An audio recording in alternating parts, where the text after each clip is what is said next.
This is My Child Will Thrive, and I'm your host, Tara Hunkin, nutritional therapy practitioner, certified GAPS practitioner, restorative wellness practitioner, and mother. I'm thrilled to share with you the latest information, tips, resources, and tools to help you on the path to recovery for your child with ADHD, autism, sensory processing disorder, or learning disabilities. My own experiences with my daughter, combined with as much training as I can get my hands on, research I can dig into, and conferences I can attend, have helped me to develop systems and tools for parents like you who feel overwhelmed trying to help their children. So sit back as I share another great topic to help you on your journey. A quick disclaimer before we get started. My Child Will Thrive is not a substitute for working with a qualified healthcare practitioner. The information provided on this podcast is not intended to diagnose or treat your child. Please consult your healthcare practitioner before implementing any information or treatments that you have learned about on this podcast. There are many gifted, passionate, and knowledgeable practitioners with hundreds, if not thousands, of hours of study and clinical experience available to help guide you. Part of our goal is to give you the knowledge and tools you'll need to effectively advocate for your child so that you don't blindly implement each new treatment that comes along. No one knows your child better than you. No one knows your child's history like you do or can better judge what is normal or abnormal for your child. The greatest success in recovery comes from the parent being informed and asking the right questions and making the best decisions for their child in coordination with a team of qualified practitioners in different areas of specialty. Today's podcast is sponsored by the Autism, ADHD, and Sensory Processing Disorder Summit. In order to learn more about the summit and to sign up for free, please go to www.mychildwillthrive.com/summit.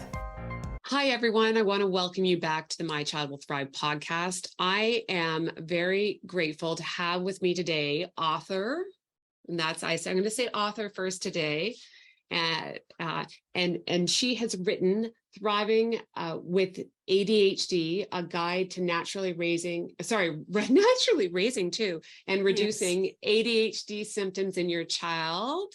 And Donna Kay, I am so thrilled that you've written this book and that you've joined us here today. I'm just going to tell a little bit more about you. She is also a board certified holistic health and nutrition practitioner. She's the CEO and founder of the ADHD Thrive Institute and the creator of ADHD Thrive Method for Kids program. And as a mother of a child with ADHD, she knows firsthand the struggles that come with parenting a neurodiverse child, but she also knows the freedom that is possible once parents learn to reduce ADHD symptoms. Donna has been featured in Forbes, Authority Magazine, Medium, Influencive, Thrive Global, and various others. She's also been a guest on multiple parenting podcasts and ADHD summits. And her mission is to help families reduce ADHD symptoms naturally so that children with ADHD can thrive at home, at school, and in life. So she is a kindred spirit, and I am really, really grateful to have you here with me today. Thank you so much, Tara, for having me. I'm really excited to be here. I think the best place to start is to talk about your journey with your child, because I think that those that are listening are really going to relate to your story. Yeah. Can I just say, I love the way that you say about. I love that little twang accent in there. It's amazing. Sorry, completely off track there. Canadian, eh? Yes. So look, I have been through a long journey. And believe it or not, I was actually completely removed from the health and wellness space. I was actually an accountant. Don't tell many. Oh, you too. I too, once upon a time, was in finance and an accountant. There you go. And look, probably the same as me. You probably actually plan to continue in that field like I did. And I probably would have done so if my concerns over my son's health hadn't grown as much as they did. You know, I always used to dream when I grew up that I was going to be a businesswoman with an office, and I got that dream. But then my son was born and that dream totally changed. He was a gorgeous boy, but I always sort of felt that there was something a little bit different. He was the one in the playground at the age of 2 that would be just burning through the grass, banging into kids. He was the one with the most epic meltdowns and that just ruled our lives. He seemed to have so much energy, more than any other kid his age. Yes, he was 2. Yes, he was a boy. But, there was always just that something going on in my gut telling me that there was something different. I would ask his teachers, what do you think? Oh, he's just a typical boy. Don't worry about it. I'd ask the pediatrician, oh, he's too young to even think about that. He's just a boy. But eventually the tantrums and meltdowns became more severe. He would get more hyperactive. And that's when the teachers started noticing the difference too. And he was diagnosed with ADHD at the age of 4. And we were immediately handed a prescription medication for dexmethylphenidate, which is a stimulant medication. And honestly, between you and me, I remember feeling relieved. Oh my gosh, I wasn't a bad mum. It wasn't my parenting. And I was actually excited to go to the drugstore to fill that prescription because that was going to be the pill that was going to fix my family. I never had thoughts that family life and parenting would be this way. And I would dread getting out of bed every morning. What mood was he going to be in? I would not want to go out during the day in case he'd have a massive meltdown. We couldn't plan holidays because I was worried about what the change in routine would do to him. Our life revolved around him, and I was depressed. I was angry, and it had to change. So when I got that prescription and I filled that prescription, I was so excited and relieved. And I gave him the medication, and at first everything was okay, but then things started to turn south. His dosage increased, and he started to get all of these side effects. He was a shell of himself. He, had no personality. It disappeared. He lost weight. He couldn't sleep. He didn't want to eat. And the doctor prescribed another prescription medication to counteract the side effects that were occurring from the first. And then this continued until my son, who was now 5, was on 3 very strong medications. And the doctor handed us a prescription for the 4th. And that's when I took that prescription. I thought, this is not okay. This is not okay. He's 5 and he wants my son on 4 strong medications. And that's when my career path completely changed. And I began learning that ADHD symptoms can be reduced naturally. And I began learning about how food can affect so many aspects of our lives. And once I learned about this, I couldn't keep this information to myself. And we went on this journey. I changed his diet. I started to look at what was going on inside of his body that was creating these symptoms. My son's now in middle school. He's just about to turn 13. He's thriving. He hasn't been on meds for years. I never once get a call from the school. He's got straight A's. And I think the most important thing, it's not about the academics for me. I didn't really care about that. It's more the fact that he's happy. And my family is happy. I don't dread waking up in the morning anymore. I mean, I used to say to my husband, I don't like my son. What mum says that? The guilt that I feel with that. But now I can actually say, I love him. I always loved him. I just didn't like him. But now I like him. He's actually really cool. And my favorite part of the day is driving him to football practice every single day of the week, because that's how often they train. Because I get to have a conversation with him and he's awesome. So, I didn't want anyone else to have to go through those struggles that my family went through. I've now been lucky enough to help close to 1,000 other families get to the same place as me, but just so much quicker, because I did go back to school. I did, my holistic health degree, multiple specific certifications in this particular area, so I could help other families, because it just doesn't need to be that hard.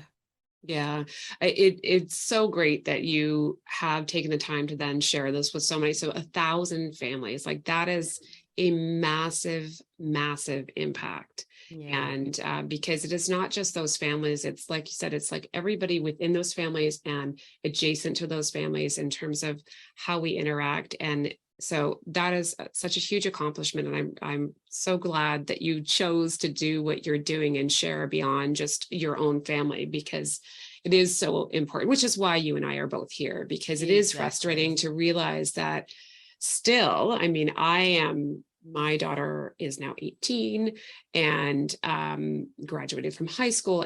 But we started our journey, obviously, back when she was quite young. So when the internet was more in its infancy in terms of these things, and even the holistic health industry was certainly not at the forefront, which is in the way I believe it is now, but there's still so many families that don't have this information. So thank you for doing that and for writing this book, which is one of the reasons why many reasons I wanted to speak with you today, but because you have now, and I had mentioned to you before we started recording, and I say this all the time when we speak to authors, and if you're watching this on the website or YouTube or something, you'll see I'm just holding up her book right now.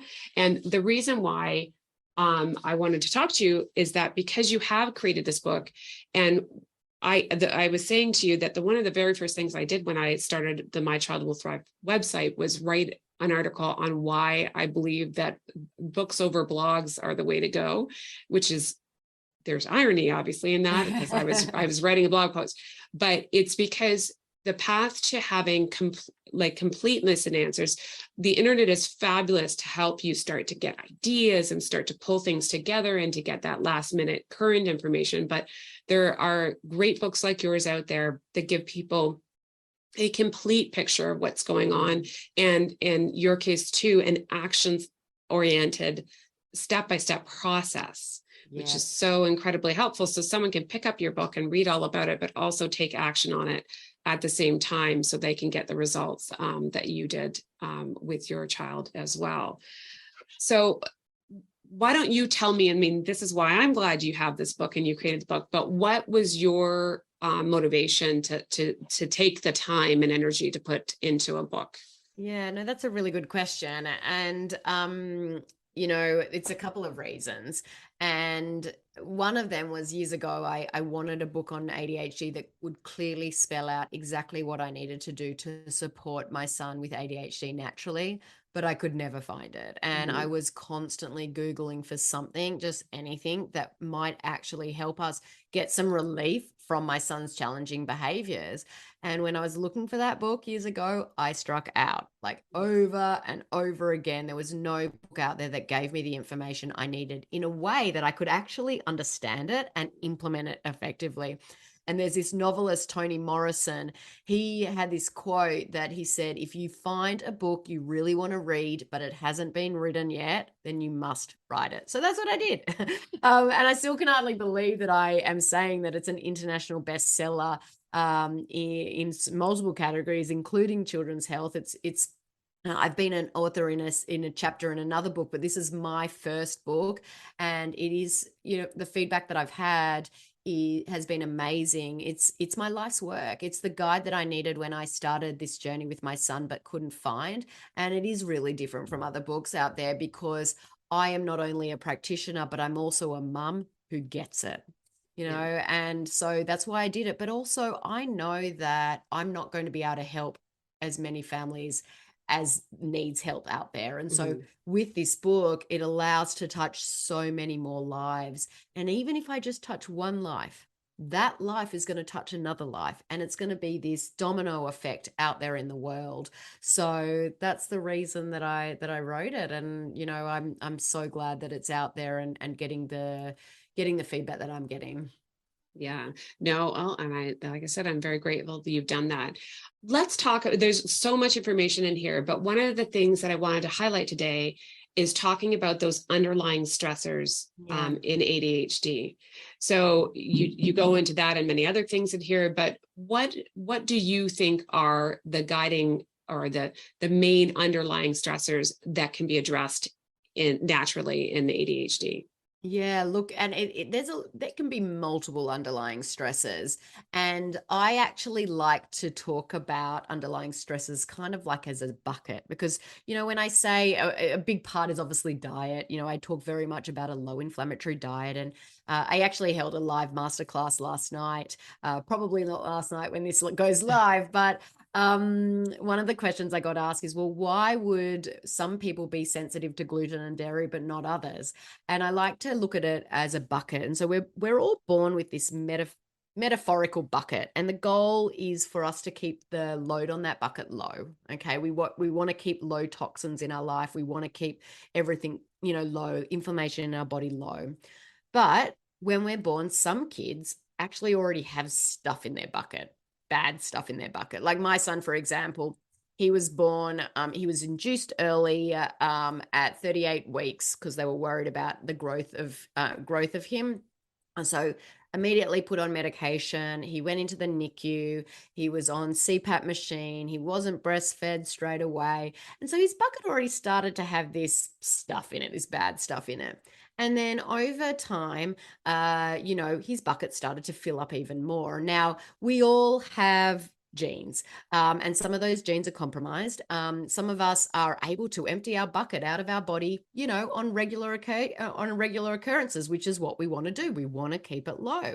So, meaning some people have optimized detoxification pathways, but others, their genetics actually stop them from having optimized detoxification pathways, and they have compromised detoxification pathways. So they can't effectively empty their bucket out of their body. And what happens when bad diet, heavy metals, environmental toxins, EMFs, all of this stuff, medicine, just bad food, it fills up this bucket. And then all of a sudden, the bucket gets so full that it tips over inside our body. And all of that stuff is, in our body. And that's when symptoms come out. Okay. So, underlying stresses, it's not just going to be one thing. And it can be multiple things. And so, what I said was there's obviously a bad diet that could be contributing to it, nutritional deficiencies contributing to it, food intolerances. It could be from pharmaceutical medications. It could be from inflammation. It could be from environmental toxins and heavy metals, dysfunctions in the body's systems. It could even be cultural or lifestyle factors, leaky gut. I could go on and on and on. But really, at the end of the day, the goal is to keep the bucket low, the load on the bucket low, and live a low inflammatory life. And, we do that in multiple different ways. Yeah. Does that explain it okay? Yeah, it does. Well, so I think actually what's really important to know. So sometimes when you listen to that and you go, oh my goodness, there are all of these things. The good thing is that I know that when you go through the book, you talk about them in a step-by-step process. Yes. And you even talk about once you've done all these steps and you're still finding that not everything is righting the ship the way you want, because a lot of times our kids have what is unfortunately called comorbidities, which is they've got a lot of other issues going on. They may have more than one diagnosis, which means that it may be more than just the typical ADHD triggers that are there. And what's the next step? So I think that's it is a great way to describe, because it can be many different things for each child, and each child is different and unique depending on their environment and all the things you talked about. But it is also good to understand that you really have simplified it in terms of your step-by-step process. And as you said, you talk about food a lot, and you also talk about where to start. So let's talk about that. So you've got all these underlying stressors. Where do you start? Yeah, look, I will always say that diet is the foundation of everything. And you, just like when you're building a house, the house is not going to be very solid if it doesn't have a strong foundation. So I will always say you want to start with diet. But I will say at the same time, Rome was not built in a day. Okay. You don't need to make all of these changes. I know it might seem overwhelming to the listeners. You don't need to make them all at once. You can take one little step at a time. And that's definitely what my book guides you through. But for me, I think the biggest thing that families could do when you're experiencing a lot of these symptoms is remove the top 3 inflammatory foods, and they are gluten, dairy, and soy, because these 3 foods are the top culprits that are driving the inflammation in the body. All these symptoms that are coming out is basically inflammation in the body. And these foods are highly inflammatory and can lead to all of these symptoms. They can lead to an immune response. They can lead to leaky gut, which I can talk about in a bit. I'm sure you've probably talked about many times on this podcast. But I also recommend families with children with ADHD avoid artificial flavors and colors and excess sugar, and focus on natural sugars instead. But then it's not just about what to take out; it's also what to put back in. Now, I don't know if you want me to go into why those foods are so bad, but they really affect the body. They create leaky gut. And as I said, gluten is harmful for everyone. It triggers increased intestinal permeability in everyone, which means that leaky gut, which means the breakdown of the intestinal walls. And when functioning properly, the walls of the intestine form this barrier and allow water and nutrients to pass through, but blocking other things from entering the bloodstream. So when a person has this increased intestinal permeability, it can lead to leaky gut, which basically means the tight junctions in the gut that are supposed to control what passes through the lining of the intestines aren't doing their job very effectively. And they allow toxins, all these other stuff that I was talking about can go in your bucket. It allows toxins and other harmful substances to enter the bloodstream that really aren't meant to be there. And when these toxic substances enter the bloodstream, the body fights them off and tries to get rid of them. It turns on this inflammatory response. And so, the body's trying to rectify this issue. So gluten leads to increased intestinal permeability, which leads to leaky gut, which leads to inflammation, which leads to ADHD symptoms. So that's why gluten in particular, I could go on and on about dairy and soy and all this other stuff, but I won't today. But gluten in particular is a huge change for kids. But as I said, you don't have to take everything out on day one. Maybe start with breakfast. Let's make breakfast better. Let's make it gluten, dairy, soy free. Let's make it, more whole, and start feeding the body and getting it off on the right foot when it starts its day. Then when you're comfortable with that, maybe do one dinner a night. And one dinner a week, change one dinner a week. You'd be surprised, most of the common dinners out there can actually be made gluten and dairy free. So it's actually not that hard. But just give yourself permission to go slow. If it's one package at a time that you're replacing, that's okay. If it's one change every 2 weeks, that is okay. Listeners really need to give themselves permission to go at a pace that's doable for them. But it's really not just about what to take out. It's also about what to put back into the diet, because, if you're going to replace packaged foods with gluten-free and dairy-free packaged foods, you're definitely not going to get to where you need to go. So my best tip is to really focus on whole, nutritious, fresh fruits and veggies, grass-fed animal protein such as meat, poultry, seafood, eggs, and also plenty of healthy fats such as avocado and coconut oil and olive oil, but also drinking plenty of spring water. Water's awesome. Obviously spring water avoids harmful chemicals that are in some waters, but also helps detox the body and remove toxins that are already in there. And so those foods can definitely provide the body with the nutrients it needs so that it can, function at its best. Yeah, I think there's obviously lots in what you just said to take away from there. But I think that what is great, again, about your book is that you do take people through that step-by-step process, address things like picky eating, because that is a big challenge with all of our kids, Yes. especially since a number of the foods that you're talking about removing have an addictive quality to them. So they become very attached to them and really find relief and joy in them in the moment of eating them. So they are really not interested in letting go of those things. So it's great that's a whole different conversation. Picky eating is a huge thing to tackle for most people. when you do go through that process, so once people do the things that you're talking about in the book and take these steps with their child, give me an example of some of the results that you've seen. You've worked with 1,000 families. We've talked about your family and your results.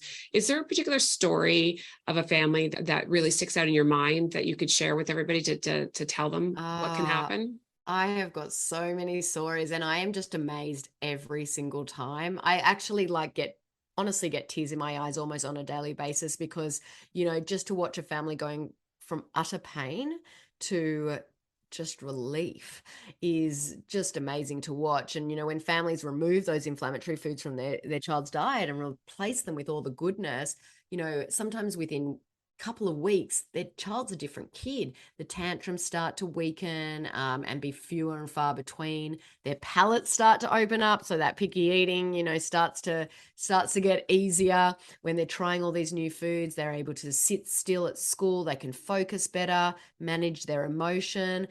One mum told me even that her son's handwriting even improved literally within 12 weeks, and it's just so amazing just how much the body and reducing inflammation and the gut health can affect, so many areas of our life. One mum in particular had the most amazing story. Her children, she had 3 children, 2 had ADHD and 1 had autism. And the 2 that had ADHD had been suspended 37 times in the previous year. And after going through my program and removing those inflammatory foods from their diet and adding in some base supplements, the next year they had 0 suspensions and were actually being awarded for their good behavior. I mean, that is huge. So that was probably one of the big ones, but I've got so many I could tell. And I'm sure listeners don't want to be here all day. Yeah, no, I know you have lots of people that have sung the praises of using your method, but that is an incredible story because it shows you how comprehensive the behavior change can be and the impact on that child's life and their family's life and the students around them and the teachers and everything else. So it is really exciting to hear results like that for sure. And it does give everybody hope. If there was one thing that when you first started your journey, I think I probably know some of this answer, but started your journey that you wish you had known or done or considered, what would be that thing that you would say to people if they're just starting out or if they're stuck? They've tried things and they're stuck and they have to restart or revisit what they're doing with their child. So there's probably 2 things there. The one thing that I wish that I would have known back in the day was that Rome wasn't built in a day. And, there are many challenges that you can come up with. But for me, I tried to change everything on day one. I took out gluten, dairy, soy, and 40 food sensitivities on day one. That was not the approach that I teach in my program. Transforming a family's diet won't be complete in a day.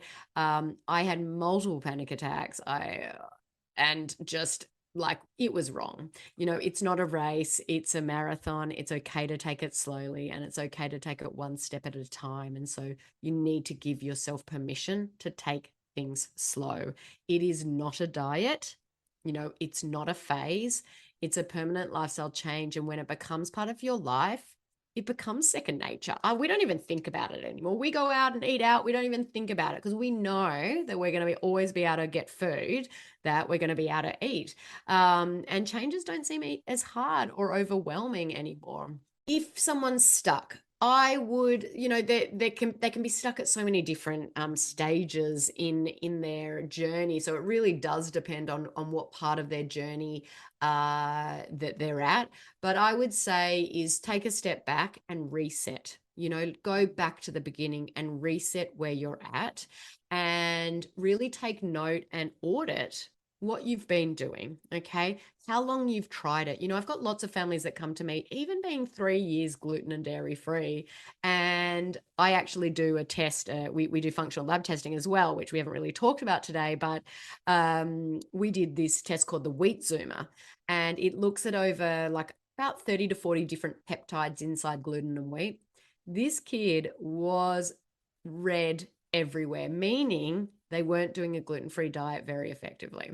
And so, you know, what we did was we actually just took it back to day one and we said, let's start again. Let's go through everything that they're eating and check to see where they're getting it, because they're obviously getting it. They had something, this kid had an IgA reaction to many different parts of gluten and wheat, meaning that they ate that food within 6 to 8 days of taking the test.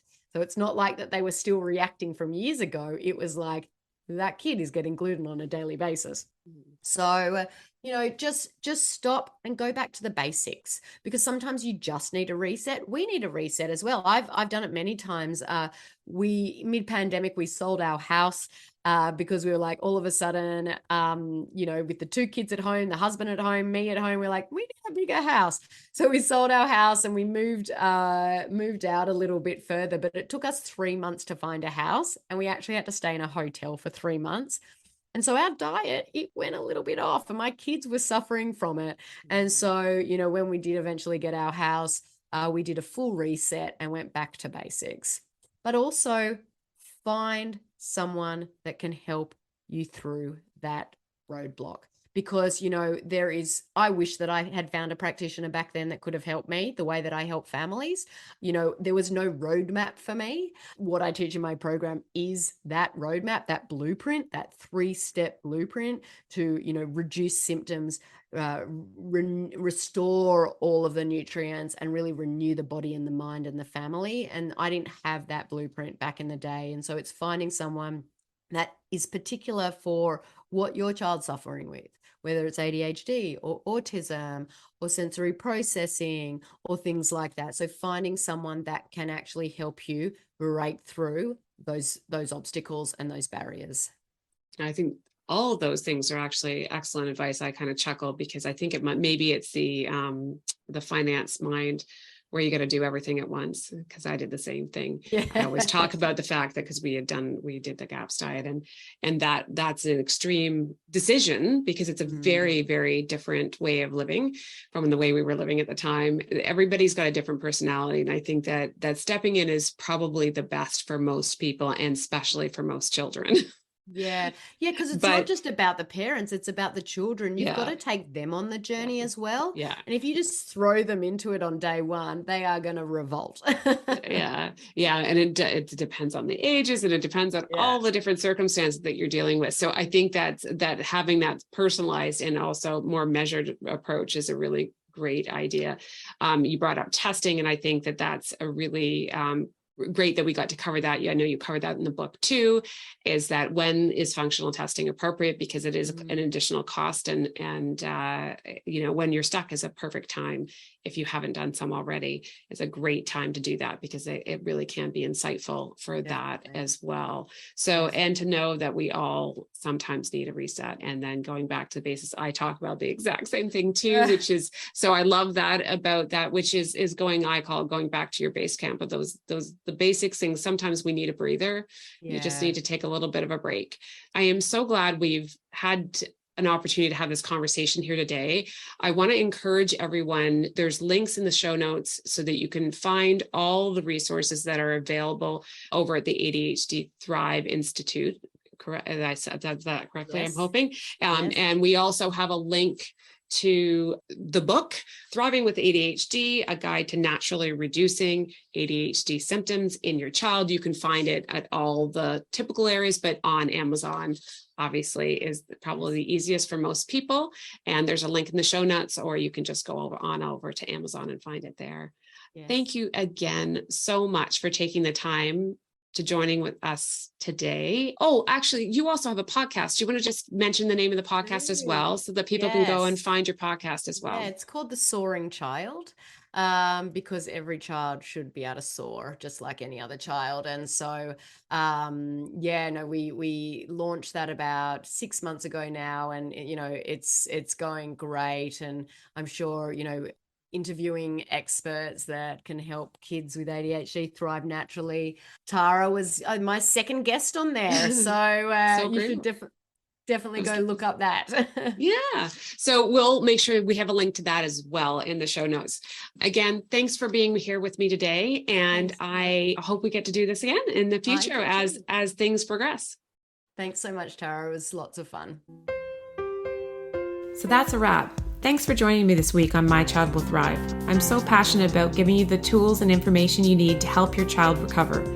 And as they say, it takes a village, so join us in the My Child Will Thrive Village Facebook group, where you can meet like-minded parents and stay up to date on everything we have going on at My Child Will Thrive.